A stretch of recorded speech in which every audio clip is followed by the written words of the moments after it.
And a very good evening to you, and welcome to this evening's edition of Politics 101. Making a little late start this evening. We had some technical problems on this side.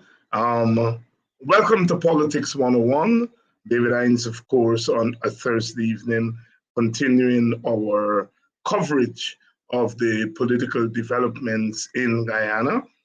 Tonight, we're going to have Professor Clive Thomas on, who is going to be taking some of our questions on the economy, but we'll also be talking about some of the topical issues. Of course, we have the continued coverage of the fallout from the protest demonstration on Tuesday coming out of Golden Grove. The people from Golden Grove were out yesterday and they were out today. Protesting. Welcome to Politics 101. Professor Clive Thomas is going to join us shortly. Welcome down to Politics 101. If you're joining us from Guyana, welcome. You're joining us from Golden Grove and surrounding villages, the villages on the lower East Coast, Anns Grove, Golden Grove, Nabaklit, Haslington, Paradise Bachelor's Adventure.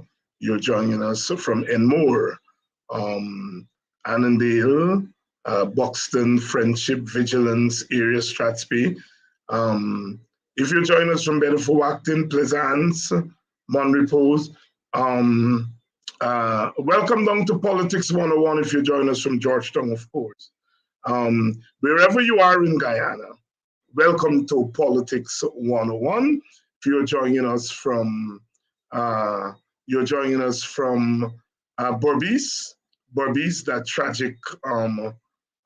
tragic another young life being taken, young woman found today there in Berbice. My goodness. If you're joining us from the Essequibo, from the quarantine, welcome to Politics 101. Linden, if you're joining us from Linden, welcome to Politics. You're joining us from the Caribbean, the wider Caribbean. Welcome to Politics 101. Professor Clive Thomas will be in with us shortly once we get him situated. If you're joining us from further afield, North America, in Europe, please share the link. Our attendance has been very good, excellent over the last couple of weeks, and we want to keep that same momentum. Tonight we are going to change trajectory a little bit. We're going to be talking about the economy. We're going to be talking about the economy with Professor Clive Thomas. We are going to get Professor Thomas's views on some of the issues of the day. So please share the link. Welcome to Politics 101 on a Thursday evening, 2 days after that demonstration there on the East Coast by the people of Golden Grove and surrounding villages. We still have not heard anything. We understand that the Prime Minister visited a couple of areas to discuss security in some selected villages, not African Guyanese villages. My goodness. If you join us from Linden, welcome to Politics 101. You join us from London, Henry. Welcome if you join us from London. Vikram Barrett, I am saying that I don't mind UP and PPP people coming on to the program. Please don't curse. Please don't. Please don't. Please don't, or else I'm going to block you. All right? You guys call people hooligans and you all come on and behave worse than hooligans. You can say what you want to say without cursing on the program. Welcome to Politics 101. Welcome to Politics 101. Tonight we, of course, like I said, we have Professor Clive Thomas on to speak with us. Professor Thomas, good evening. Good evening. Sorry about Yeah, how are you doing?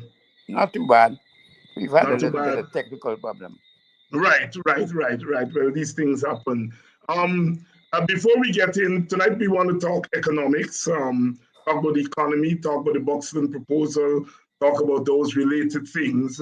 But of course, you've been following the events in the media in Golden Grove, the shooting of the young man, the lack of response from the government, the demonstration 2 days ago, and everything that transpired. Any thoughts on what's going on there in Golden Grove?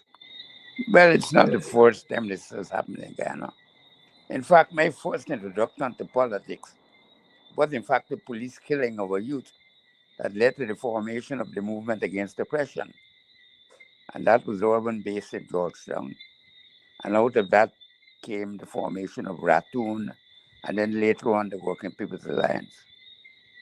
So these incidents have occurred before, and they show that the continuity of the savagery, of the inequity between policing as the persons who control the force and the general population still remains unresolved, and still carry bitter undertones, because there seems to be some element of provocation, or should we say sandbagging, and setting up the incident that occurred. Yeah, you mentioned the movement against oppression going right back to the early 1970s. So you've had 50 odd years of participation in Guyanese politics, observing, studying it, writing it. There seemed to be the consensus that in recent decades, that wherever the PPP has been in office, these police extrajudicial killings tend to increase. Um, uh, uh, uh, what do you think accounts for that? Well, at different phases, different factors at play. I mean, the worst phase we ever had was the murder of nearly 900 African Guyanese Jews, which I did research on. I mean, I spent about 6 months working on that project. I documented every single murder that was committed in that long period of lawlessness. And that was the worst period, I think, in our history. Mm-hmm. And what do you think are the factors that are at play? That we know policing and extrajudicial killing is not confined to one government or the other, but and it's the norm. in many situations, it's the norm. It's the norm. Yeah. What do you think accounted for that increase, that steep increase during that period that you studied and put together that report? Well, I think it had generally it was based on the fact that the political distribution of power, wealth, and influence, as well as access, was very uneven, and this continues today. So groups feel excluded. The groups that are holding the reins of power feel that it's their responsibility to police them, and by that they mean keep them under control. And this is what we have, this sort of thing occurring all the time. In the 1970s, Professor, you wrote what became a seminal article, which was put out in booklet form by the WP of that time, called Bread and Justice. Yeah. And today, the people of Golden Grove are calling for justice for the young man that was being shot. And you introduced the element of distribution of resources. Explain the concept of bread and justice. What is the message you were trying to say then, and how relevant is that message today? Well, the message is quite simple, and it's very basic to human society. That those who are poor, those who are disadvantaged, those who are denied access, are the ones who generally lose out in any struggle that involves the state. And in this particular instance, the state's responsibility, they would say, the rulers, is to keep peace and order. So once they prioritize that, and they have no other restrictions on their behavior, or very minimal restrictions, then this will get out of hand. The only remedy for that is a strong opposition, strong public awareness of the issues involved. So one has to hope that coming out of this is not an attempt to politicize it, as I see already happening on the ground, with suggestions that Indians are being attacked, and in every dispute involving public disorder, Indians are attacked. I think that's an extremely unfortunate statement for the papers to carry, and I think irresponsible. I don't think that can be borne out by the evidence. Yes, and I'm very glad that you touched on that point that Indians are being attacked. We see the government trying very hard to turn the issue into one of racial attacks against Indians. How dangerous is that at this particular time, Professor I think Thomas? extremely dangerous. We have a very uneasy peace in the country, and that is like throwing fuel on the flames.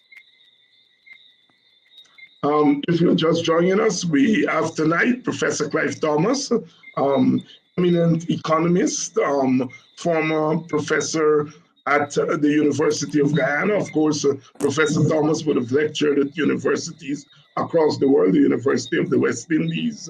He was in Tanzania with Walter Rodney, lecturing there. But he is also a political activist and now an elder of the WPA, former co-leader of the party. Professor Thomas, we have entered this new era in Guyana, the era of oil and gas.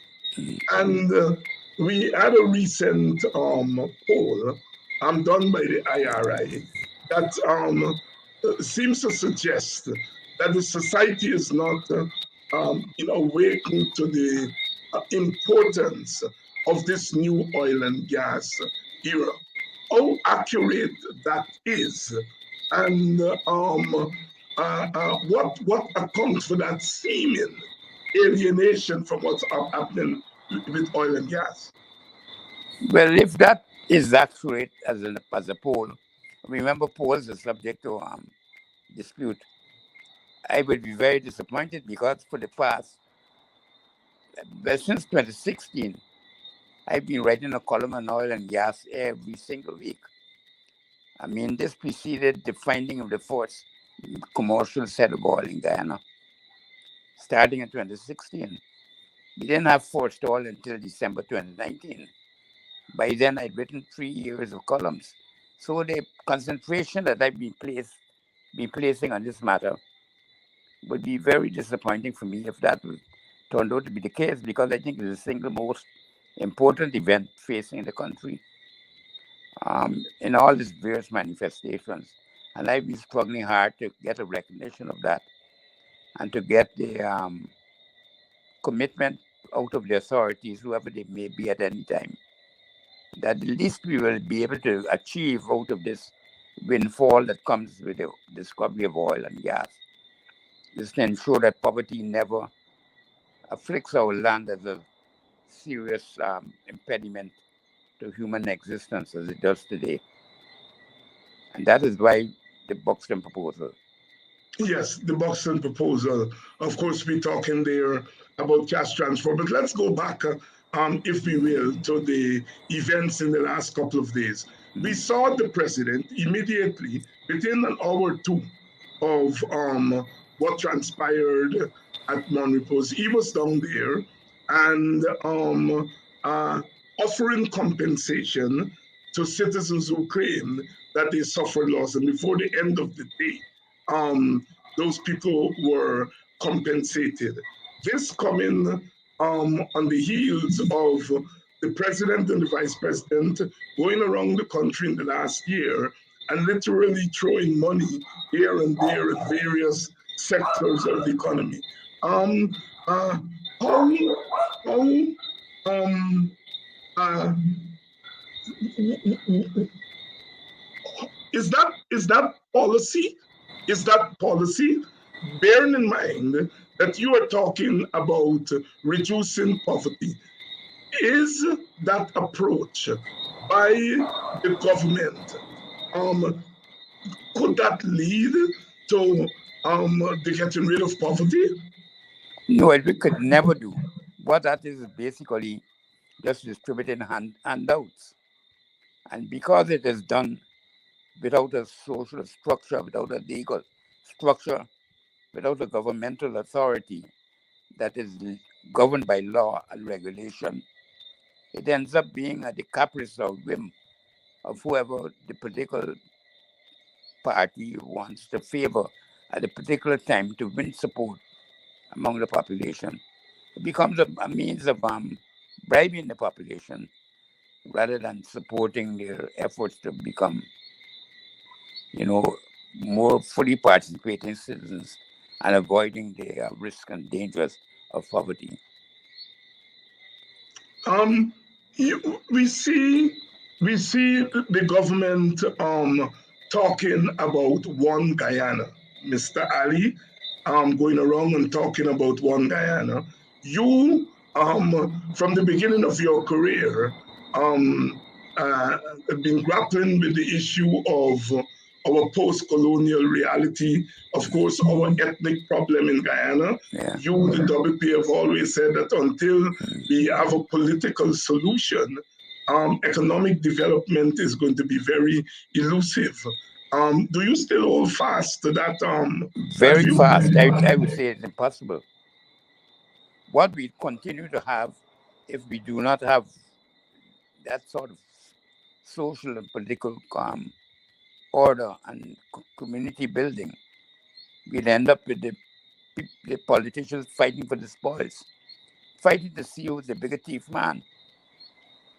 And that is not the route that we want Guyana to go.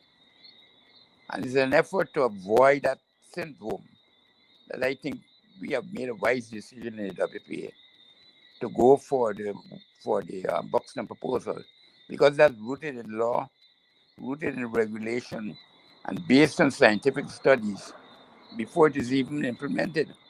So we can't say, and nobody can say, that they have been left behind and that the thing is partisan in its purpose and actual operation.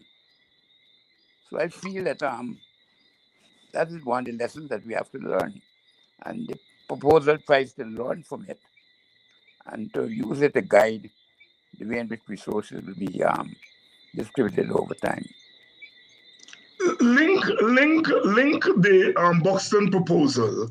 Link the Buxton proposal to the ethnic issue. We have this ethnic problem in Guyana. In terms of distribution of resources, it's a big problem that we're having with the government. How does the Buxton proposal treat with ethnic parity and ethnic equity in terms of distribution? It is deliberately designed to be ethnically neutral, to not end up becoming the tool or the instrument for any particular racial group.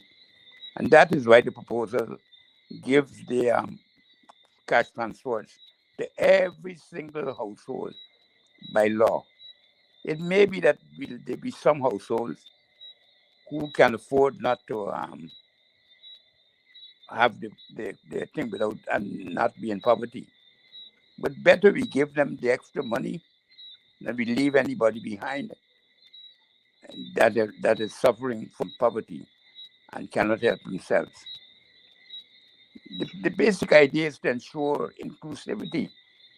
And if it is ethnically neutral, we avoid any suggestion that is premised on giving one section of the population preference over another. One particular party, one racial group one social group, and nothing like that can ever be accused. It can never be accused of because it is designed to avoid those differences. And if you feel as a result of that, that some might get more than others, end up getting more than others, then you have a progressive tax system that tries to retrieve the monies based on from the persons who have higher incomes. Because since it's an income that is being given by the state to all individual households, by definition, they all have to report it because nobody is exempt from income tax in Guyana once you work above a certain level of income. So everybody is paying tax on it. And because of the progressivity of the tax structure, which you have to ensure that is there, the poor persons who are getting more income after adding on, what they get is the transfer, will have to pay more tax. So you try to compensate that way, but you keep the basic principle. It's better one innocent man goes free and 20 people who are guilty get hung. Because the worst thing a country can do is to, for example, if it passes capital punishment, is to kill innocent people. And the principle should be that we know that we should never ever do that, ever.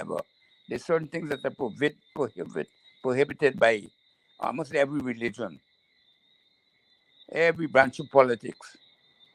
Somebody who is innocent should not be executed. And if we make a mistake on the other side, that is forgivable, that we get some guilty people passing through the courts and being successful, rather than to have a system where innocent people are being killed and you know it and you're still pursuing the line of justice. That same principle is being applied to the distribution of the incomes. That is better nobody is left behind, even if some people are getting more than others. We did say last evening that if you have questions for Professor Thomas, I'll try to pose those questions. It's meant to be a question and answer session. Cecil is asking here, how do you define household? I don't know.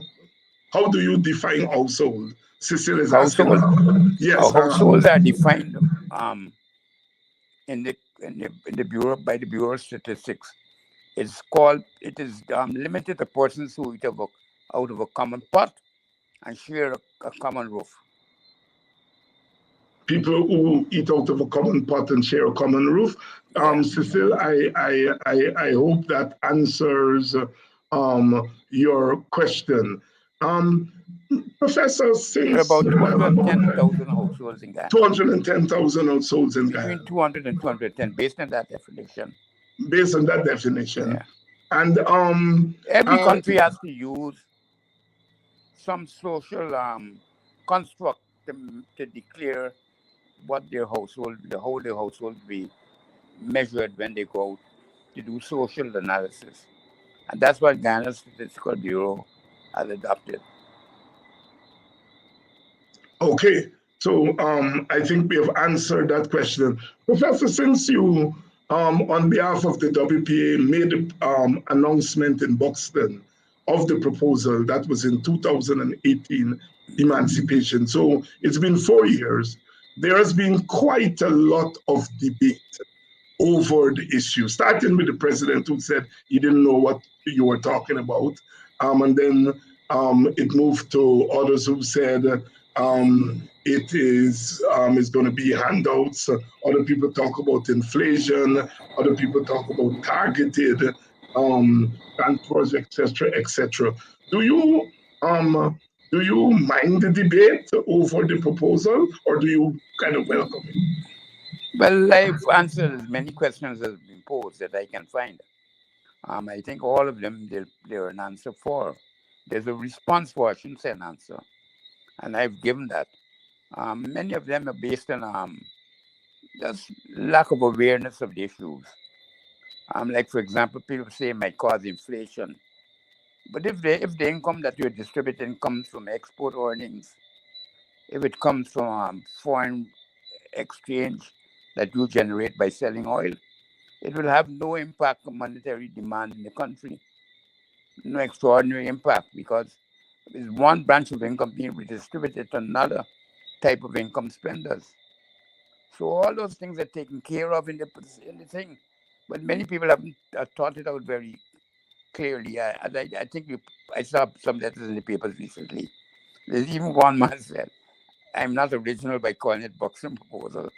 I've never in my life could imagine somebody would say something like that, because the most unoriginal description of anything I can imagine is a quasi proposal, and it's just the location they describe it.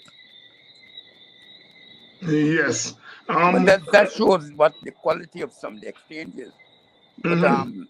but what is important is that some of it is based on things that people do not realize that there are answers for or have been taken into account.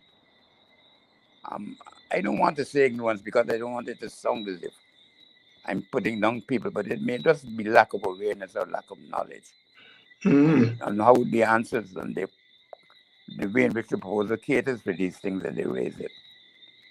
But it's good to be raised because then you get an opportunity to clarify it. It's the boxing proposal is quite popular, meaning cash transfer, across the world, across Latin America, Yeah, yeah. even in the English-speaking Caribbean. The kind of debates that we've been having here, Mm. have you seen those debates in those other countries on this proposal? Yeah, of course. We see the background to this.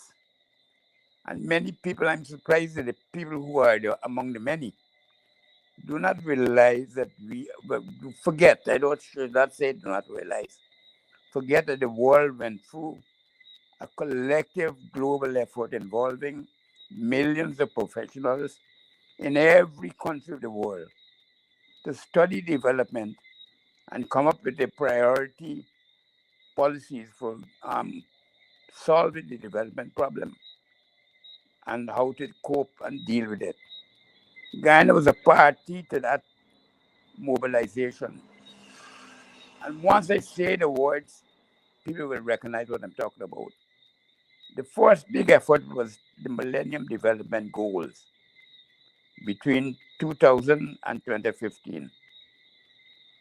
But those goals focused on mobilization to defeat on the development and poverty problems in the developing world. And when 2015 came, while a great deal of progress had been made, it was not enough. So the world embarked just before the ending of that 2015 on an effort to push it further to go to 2030 to ensure that by then all poverty is removed from the face of the earth in that serious income measuring way. And that was called the Sustainable Development Goals. You all can probably remember the president and the winning the elections back then visited a summit that was held in Africa.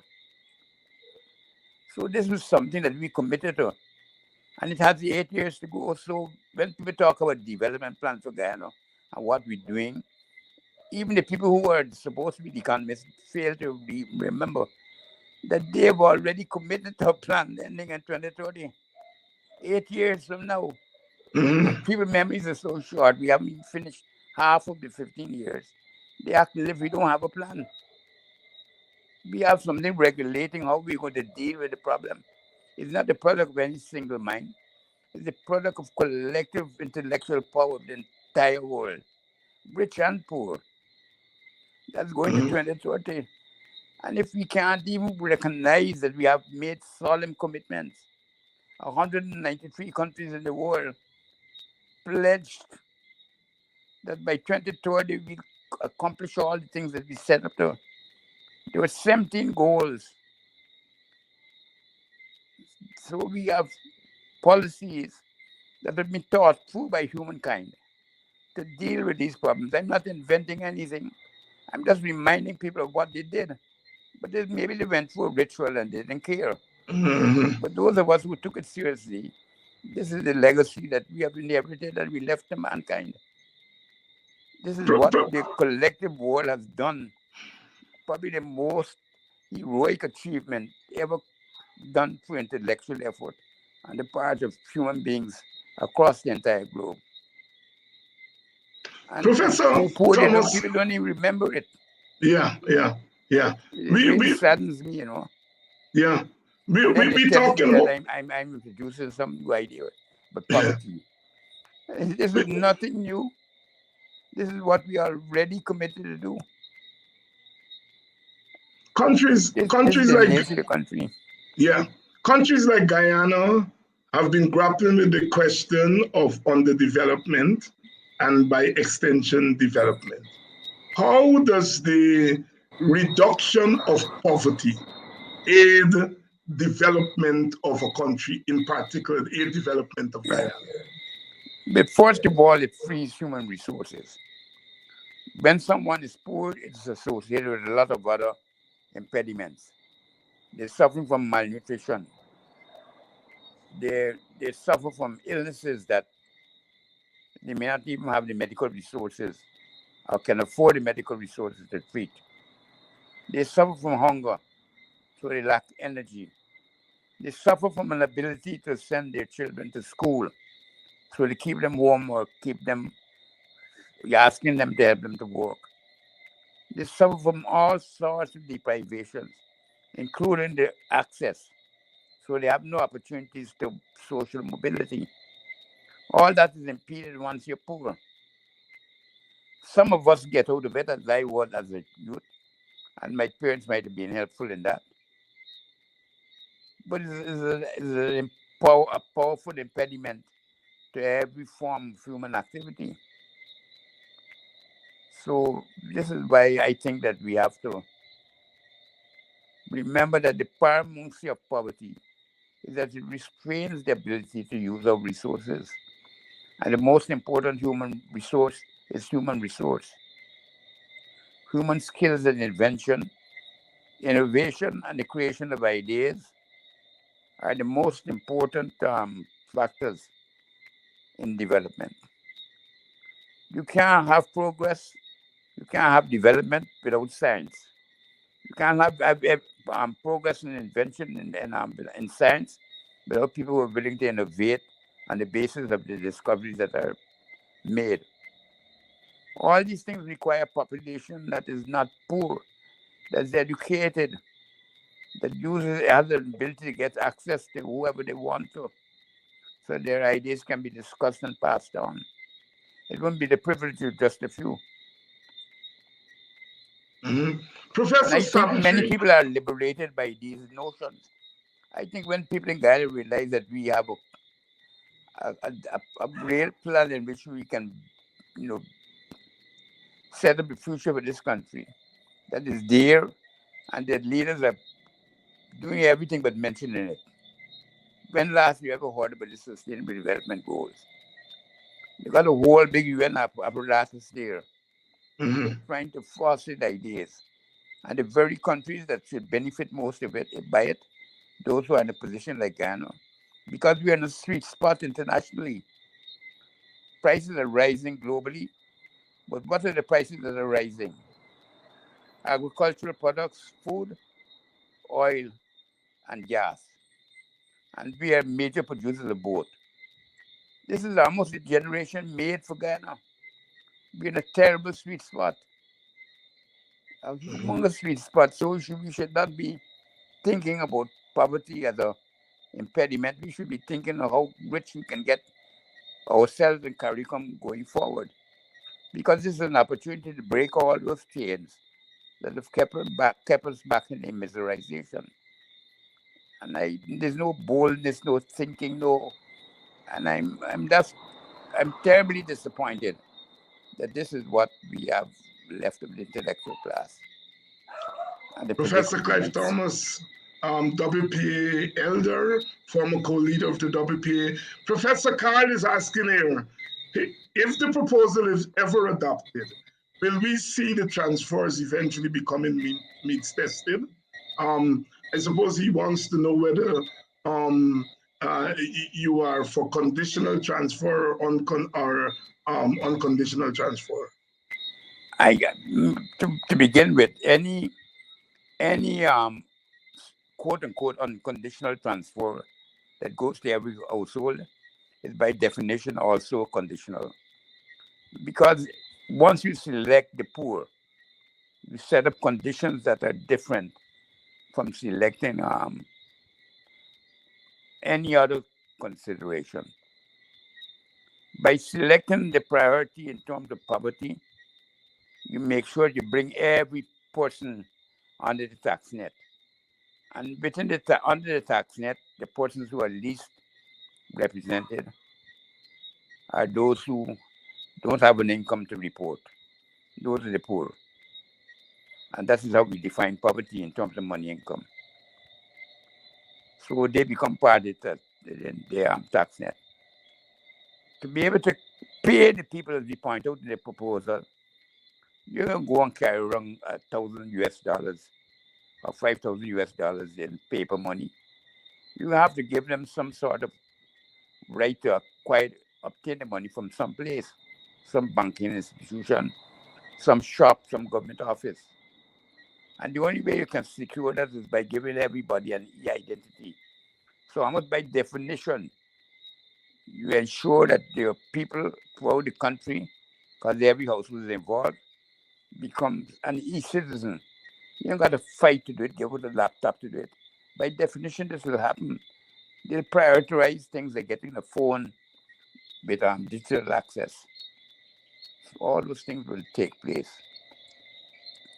So there is a self-fulfilling or self-promoting sustainable is the notion behind development now. It's a sustainable model of development that allows for more and more circulation of wealth within the community. Because if you think about it, in Guyana, these 210,000 households are located in enumeration districts. And there are 100 enumeration households in every enumeration district. Could you imagine giving 100 times 5,000 times $207 Guyana to that small community every year? There's a lot of money to multiply within the community. So you're uplifting the broader community because people can afford to repair the shop. They can afford to get a dress sew. They can afford, if they need household help, to get household help because they have aged people in the house. All these things become possible. So the money circulates within the community. It's not being handed out from Georgetown. So all these things are already built into the proposal. And that is why citizens are getting income in that way under legal structure and as an entitlement and not as a handout. Has such great importance for development. Many countries are trying it, including the very rich countries, as you know. In the United States, efforts being made to promote it. In certain states, in Canada, the same. In Germany, even Britain, which has a fairly advanced welfare state system. People are trying it in certain areas. Professor Thomas, one of the viewers here raised the question of corruption in Guyana and wants to know how does corruption help to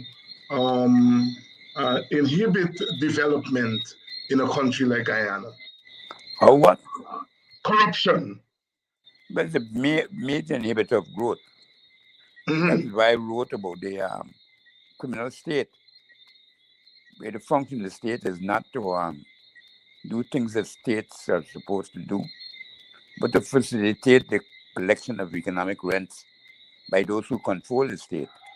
If the state becomes that, the political process becomes corrupted, then the use of resources is not guided anymore by any economic logic or any rationality, but by those who can steal and those who are best placed to steal. That means a continuation of inequitable development. It means that some will get rich and some will remain poor. It doesn't do anything about the distribution of income. Professor Thomas Savitri has been raising the question here of the sugar industry. She says that the PPP has been throwing money at sugar since they came back to power. What is the WPA's position on the sugar industry? Well, our position is the position taken by, again, we talk about ignorance. This is a terrible tragedy for Ghana. After the last government, the APNUAFC government, just before they came into office, I think the first act that they has created and coming into office was to call a commission of inquiry into the sugar industry and invited every known expert and every person with experience and knowledge and insight that in the country and outside the country to that commission of inquiry. I think the report is a perfect blueprint for what should be done. I said about when I was chairman, I used to go to do it. And the same problem that I was talking about the millennium, the sustainable development goals appeared. The government forgot they had not even a year, forgot they had a development plan that they were recommended. They brought in the experts, paid all the money, and instead of following the guidance that was offered, they wanted to embark on a new course without no studies or anything like that. They didn't recognize that everything we were doing was guided by what that commission of inquiry had recommended. And we are making success. I honestly think that we were. I'm not saying that because I was chairman, but none of the things that I felt were important that we were doing there I've ever seen emerge in the press since I left. We recognized that we had to turn the industry around. There's no possibility with sugar being produced in Ghana around 40 US cents per pound that we'd ever find a market in which we could sell it commercially. The diversification into other sugar products, into other non-sugar products, was the priority. We had to disassemble the corporation into profit centers. That was not the consolidated mud of Gaisuko that we'd been arrived at because we created a state company. We had to decentralize it and create some profit centers which could be self-sustaining and hopefully contribute to keeping some level of sugar going.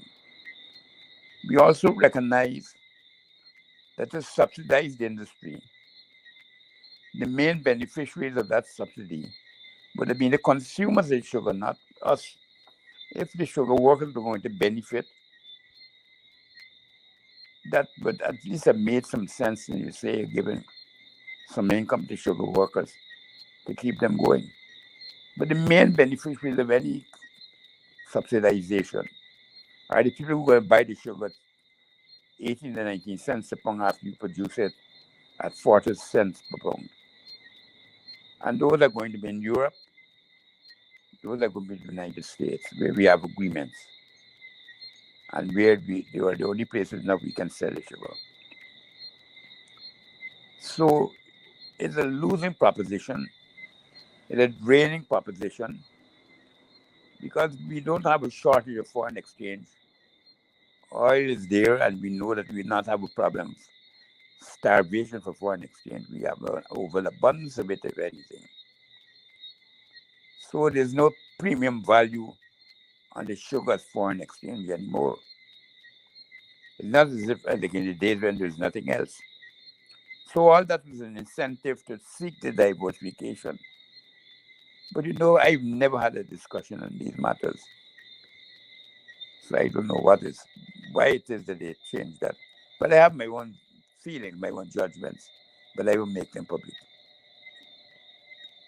Professor, there is a question here about whether you think these big projects that the PPP is engaging in is good policy. It's a good way to spend the oil money.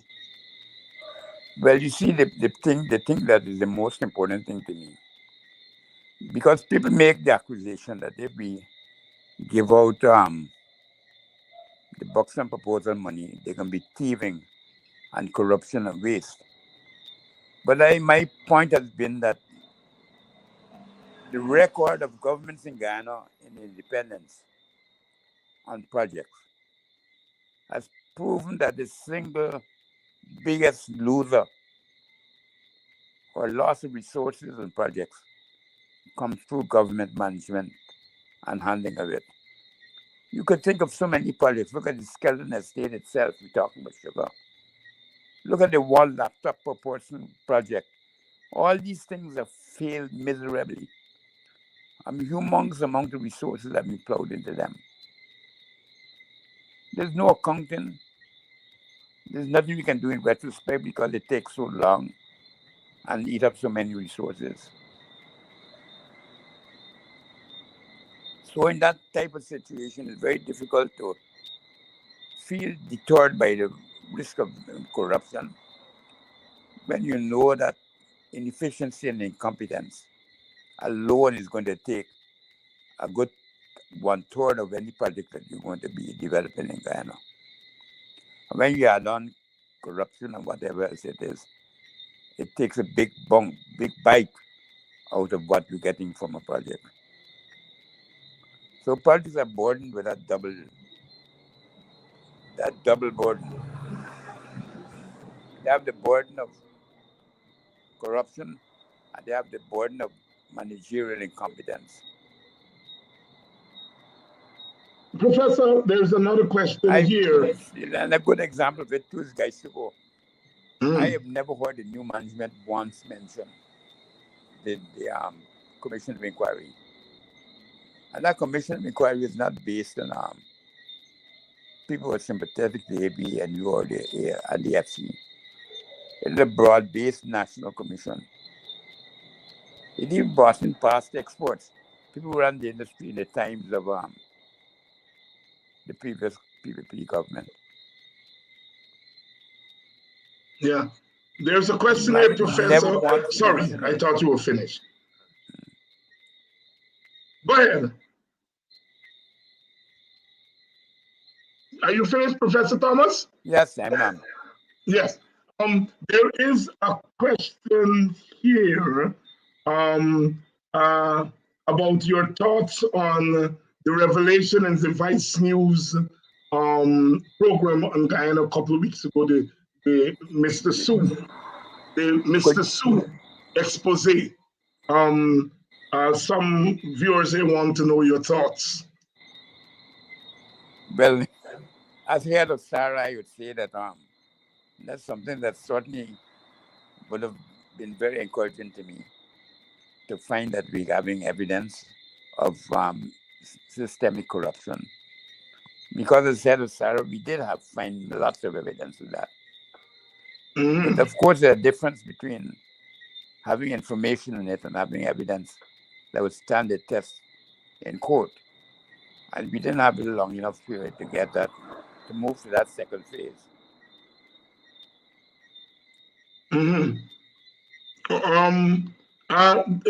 Would you say then that Sarah was a success to some extent? Of course, we weren't wasting time. And we have a tremendous amount of information. But they never ever go ask for it, so they probably are not interested. Professor, let's turn to the... We were even investigating the oil industry. And we were somewhat advanced in that. Yeah. And we were even moving to bring in, moving towards a collaboration in that investigation, international. Yeah.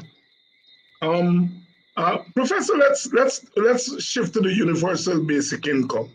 How is that different from the cash transfers, and how is it similar? But it's similar in the sense that it's just another way of saying the same thing. Like how some people call the Natural Resource Fund a sovereign wealth fund. The two things are interchangeable. Mm-hmm. A universal basic income captures the notion of universality and captures the notion of basic, and it directs itself with income. The cash, the Buxton proposal, Cashman's for, is universal to everybody, and it tries to deal with poverty. So it is basic income, covering the basic needs of a population, and ensure that the amount of money we give will ensure that none of them live below that basic income level, or none of them can claim that they are living behind that successfully. Like, for example, remember you had people who were saying that some of them are going to take the money and go and steal it and go and sport. Mm-hmm. Apart from being a slander poor people, I would never make such a statement. Um, then their legal or moral responsibility of the state is somewhat removed, unless they're minors, in which case we can deal with that as a special case. Because if you give consented adults an income and they go and drink in the rum shop all day, and they can't come to you and then tell you they're poor, and they will not do it. I doubt there'll be very many. It might be a very small part of the population who would ever think of doing that. But it might be people under the influence of drugs, people who have unsound mind or whatever it is, who might end up doing something like that. But you have to cater for them through health policy, social welfare policy, and so on. You can't solve that problem only by giving them a basic income. Barbados has adopted the I know.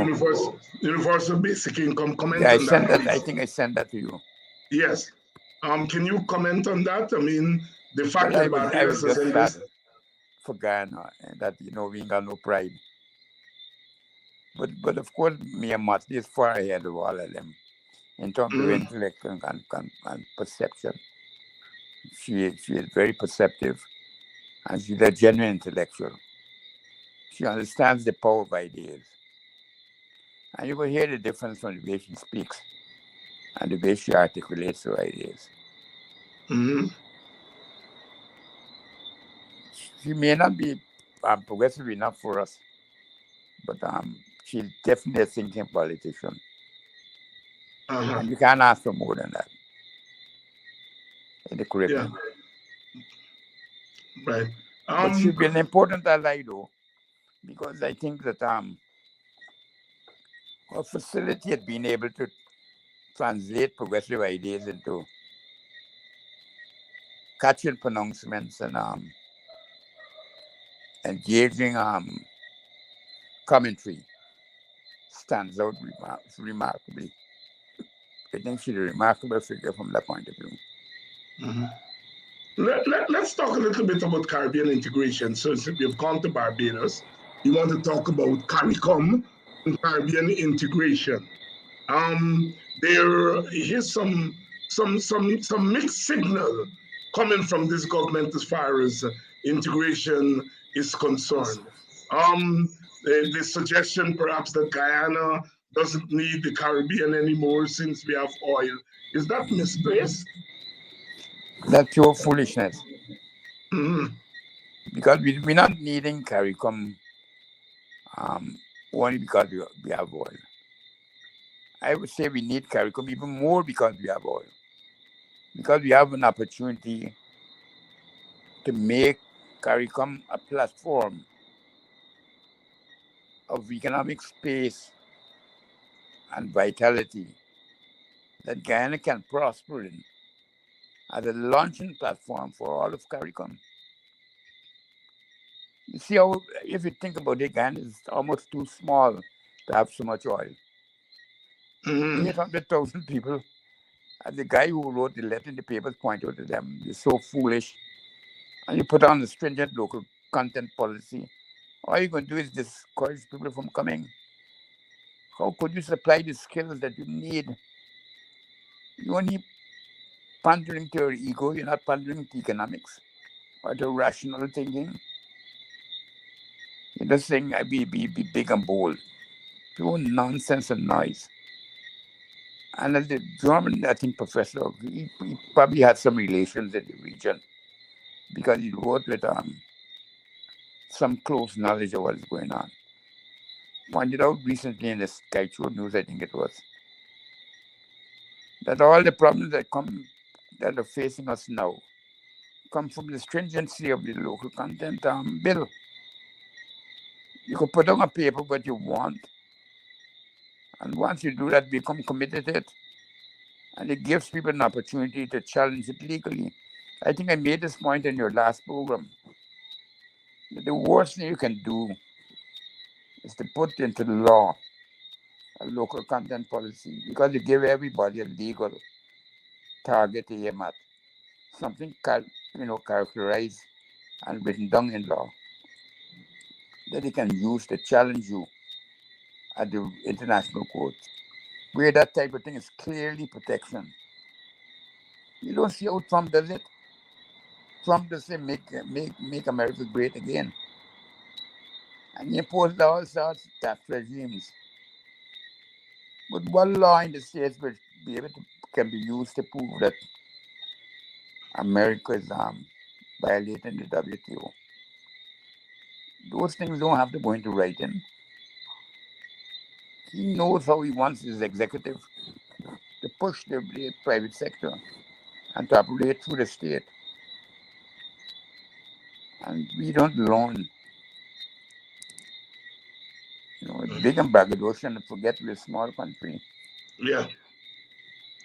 There's a question here, Professor. Do you think that the 5,000 US that you previously touted for each household, do you think that the $5,000 US will be sufficient given global inflation? Yeah. A good question. It's being rapidly eroded.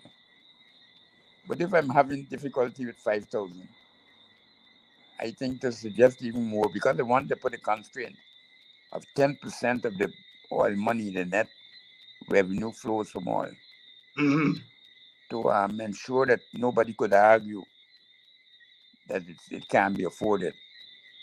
Although some have done that by conveniently ignoring the constraint. So I would say that is something for next generation to discuss as we go forward. Something for But I'm next hoping that generation. this inflation that we faced with here is not long lived. I'm hoping by the end of next year we revert back to what we had between 2008 and 2022, a period of very low inflation, 2% and 3%. Are you optimistic, Professor, that either of the two big parties would adopt the Boston proposal in its entirety, or at least most of it? Well, the thing is that I've given them the option of doing a study. They don't have to commit themselves before they do a study. Because I'm convinced they don't know how successful it could be. And they don't know that you can protect yourself by, in fact, doing the study. I was amazed by how the past president has handled it. He had nothing to lose. Let the study go ahead and you'll work out whether it's feasible or not. Because in all these institutions that are advising Ghana, there are two strains fighting each other within the institutions. There are those economists who feel that this is the way to go. And there are also others who are more responsive to the politics of the leading developed countries. Don't want to encourage this sort of rapid development because it never happened there. And they don't want to set what they call bad examples. But the same World Bank that is advising to go slow on the spending. There are articles produced by them and their staff that is strong support of the basic income policy, universal basic income. The same Commonwealth, and I cited some of them in the study just to show the variety of so-called established institutions that are pronounced or formed in it. The IDB, the Commonwealth Secretariat,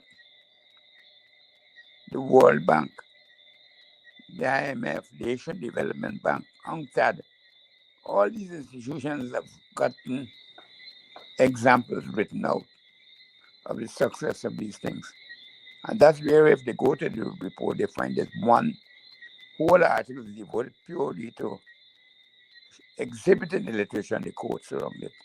There's not even an analytical article. They show the very countries which there's some people cite to say that it's better you go there. Like, for example, the World Bank is now writing that Ghana should be careful and don't go too fast in spending. Same people in a different line of inquiry and a different purpose, arguing for the importance of getting money to people quickly. Because money now is worth more than money later. So they begin to get themselves out of the poverty trap. So you have to be able to discern these bifurcations that exist in institutions. And you can't just be a recipient of the ideas. You have to understand where they're generated from and how they're generated. So let's hope that every time we discuss this, we win at least one or two other persons' willingness to go and read. Because we're not asking them to do more than that now. We're not asking you to believe, we're just asking you to just follow the guidance in the literature and see if you're not convinced. Professor, we're coming down to program time. Yeah. Are there any closing thoughts as we close? Well, I feel that this opportunity to amplify and clarify some aspects of the proposal is welcome. And I think I'm always willing to try and do that because I still believe it is potentially one of the most important political mobilization ideas that is out there in the country at large. And I hope other political movements are encouraged to explore it. And I really feel that WP has taken a bold initiative in being a leading champion of it. There's nothing original, nothing new, but this is the focus, the willingness to recognize that there's nothing more effective or more explosive in a country's social development than the ability to mobilize ideas and drive them forward. So that makes our closing comment. Thank you very much, Professor, for coming on in this busy news cycle this week. With all the politics swirling around us, to come on and to talk about economics and the Buxton proposal. And given the comments here, our audience was quite appreciative. Thank you very much, and hope we can get you back soon. Yeah, I'm always available. Thank you, Professor. Professor Clive Thomas there, talking to us about economics tonight, the Buxton proposal. Of course, we are still dealing with all that has happened in the early part of this week. Our information is that the people of Golden Grove are out there, they are pressing on, so they still need our support. So I think there are lots of activities there this weekend.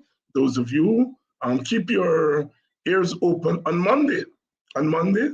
CARICOM Day, July 4th, we're going to be having big protest here in Buxton. Those of you who are in the vicinity, please try to come down to Buxton, starting in the mid-morning, I think at 10 o'clock. We're going to be having a demonstration to really demonstrate our outrage against police brutality, against economic deprivation, against all the ills in our country today. So please let us take the struggle on, and let us continue to lend our support. All roads lead to Buxton on Monday, CARICOM Day. It's a holiday. So come on down to Buxton and let us show our solidarity with the Bacchus family. Let us rally against dictatorship. Let us rally against economic inequality. Let us rally against economic discrimination, and let us rally for Guyana. Monday, CARICOM Day, all roads lead to Buxton. Until then, David Hinds signing off for tonight. See you on Monday in Buxton.